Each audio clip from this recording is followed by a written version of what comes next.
এই পর্দা বিরিয়ানি কি করে বানালাম স্টেপ বাই স্টেপ দেখতে থাকুন। এখানে কতগুলো মশলা আমি নিয়ে নিয়েছি। প্রথমেই দেখাচ্ছি, এটা জয়িত্রী, জায়ফল, এলাচ, দারুচিনি, লবঙ্গ, গোলমরিচ। এগুলো কড়াইতে একটু সামান্য নেড়ে আমি গুঁড়িয়ে নেব। কড়াইতে দিয়ে আমি মশলাটা একটু নাড়িয়ে নিয়েছি, খুব সুন্দর ফ্লেভারও বেরিয়ে গেছে। এবার এটাকে গুঁড়ো করে নিতে হবে। মশলাটা আমি তৈরি করে নিয়েছি, এটা যতক্ষণ না ব্যবহার করছি আমি ঢেকে রাখবো। 1 কেজি মাংস আমি নিয়ে নিয়েছি, 1 কেজি চিকেন। এর মধ্যে আমি লেবুর রস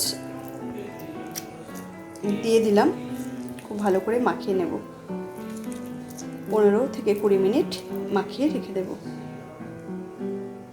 পেঁয়াজ, আদা, রসুন, লঙ্কা, একটু দারুচিনি আমি পেস্ট করে নিচ্ছি। কড়াইতে তেল বসিয়েছি, এর মধ্যে তেজপাতা দিয়ে দিলাম। তেজপাতা ফোড়ন দেওয়ার পরে আমি ধীরে ধীরে চিকেনগুলো দিয়ে দিয়েছি।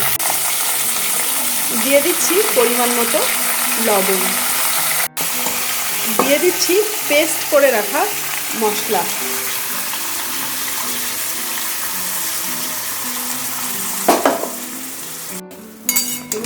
ভালো করে একটু নাড়িয়ে দিই। এর মধ্যে হলুদ কিন্তু একদমই দেব না।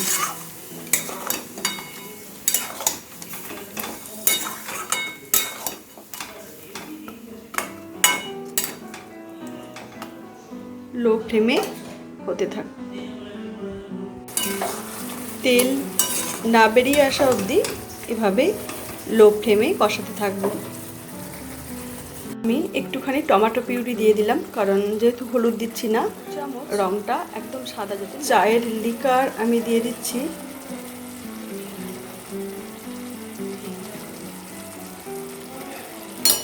দু চা চামচ চায়ের লিকার দিয়ে দিলাম, তাতে রঙটা একটু ব্ল্যাকিশ। আরও 1 চামচ চায়ের লিকার আমি অ্যাড করে দিলাম। এবার ঢাকা দিয়ে দিলাম। ঢাকনা তুলে এই বাটির হাফ বাটি জল আমি অ্যাড করে দিলাম।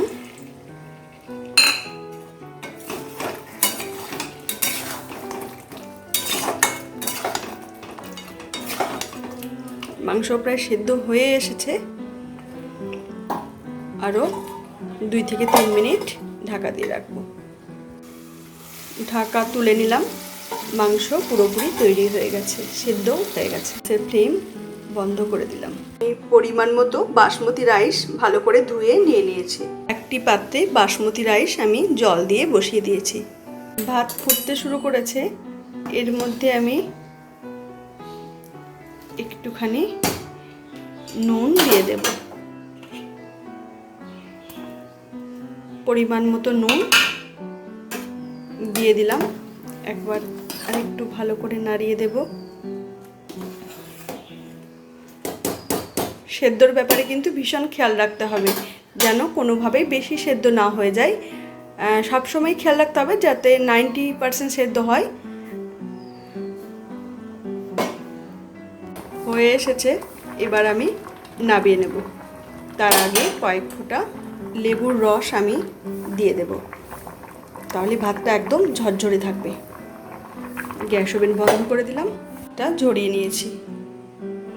কড়াইয়ে আমি গাওয়া ঘি, তার সঙ্গে এলাচ, লবঙ্গ এবং জয়িত্রী দিয়ে দিয়েছি। গাওয়া ঘিয়ের ফোড়নটা তৈরি হয়ে গেছে। দই আর নুন দিয়ে আমি একটা ময়দার ডো বানিয়ে নিয়েছি, এটা বেলে নিতে হবে। বড় একটা রুটি আমি বেলে নিলাম। একটা বড় হাঁড়িতে খুব ভালো করে গাওয়া ঘি মাখিয়ে নিয়েছি এবং পেঁয়াজ বেরেস্তা কিছুটা তলায় দিয়ে দিয়েছি। হাঁড়িতে অর্ধেকটা ভাত ঢেলে নিয়ে তার মধ্যে ঘি ফোড়ন ও বানিয়ে রাখা বিরিয়ানি মশলা আমি দিয়ে দিয়েছি। আবারও বাকি অর্ধেকটা ভাত দিয়ে তার মধ্যে আমি একইভাবে ঘি ফোড়ন এবং পেঁয়াজ বেরেস্তা এবং বিরিয়ানি মশলা দিয়ে দিয়েছি। আর একটু বিরিয়ানি মশলাও আমি ছড়িয়ে দিলাম। আর আমি খুব ভালো করে ঝাঁকিয়ে নেব। এখানেও আবার বিরিয়ানি মশলা এবং ফোড়নের ঘি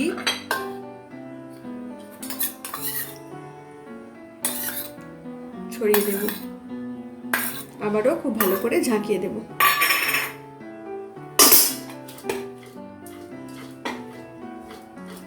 নুন তো দেওয়াই ছিল, খুব ভালো করে ঝাঁকিয়ে নিয়েছি।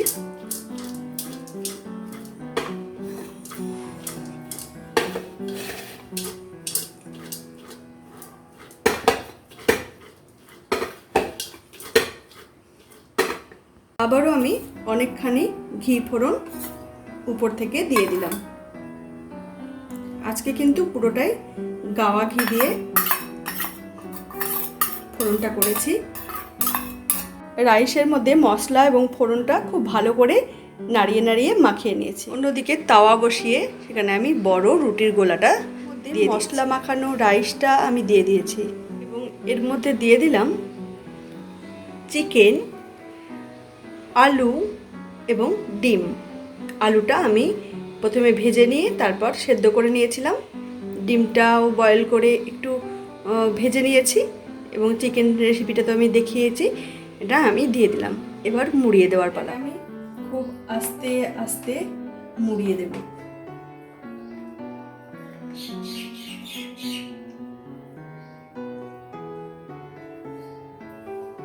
আমি আর একটা বড় রুটিও বানিয়ে রেখেছি, সেটাও কাভার হিসেবে দিয়ে দেব।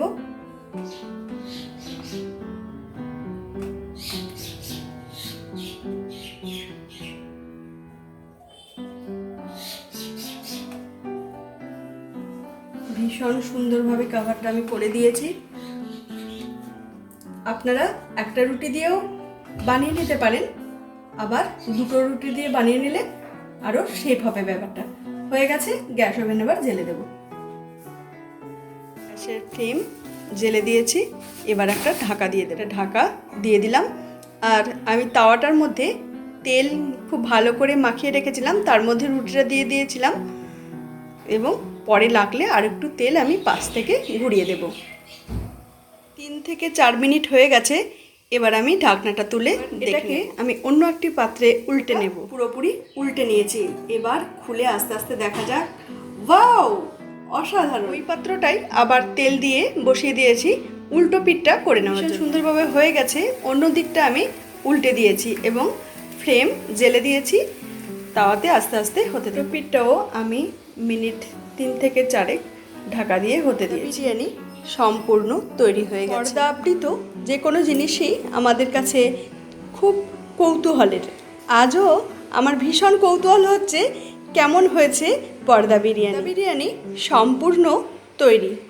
আর কৌতূহল ধরে রাখা যাচ্ছে না, দেখে নিই ঠিক কেমন হয়েছে পর্দার আড়ালের রূপটা। আপনারাও অপেক্ষা করুন কিন্তু আমার সাথে।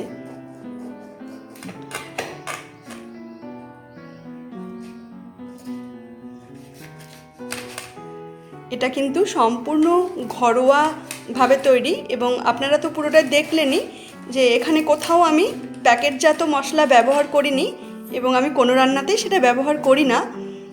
ভীষণই পুষ্টিকর এবং সুস্বাদু।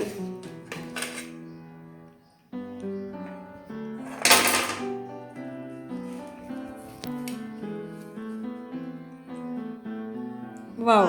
পর্দার আড়াল থেকে নয়, এবার একদম ভিতরটা আমরা খুব ভালো করে দেখে নিই কেমন হয়েছে।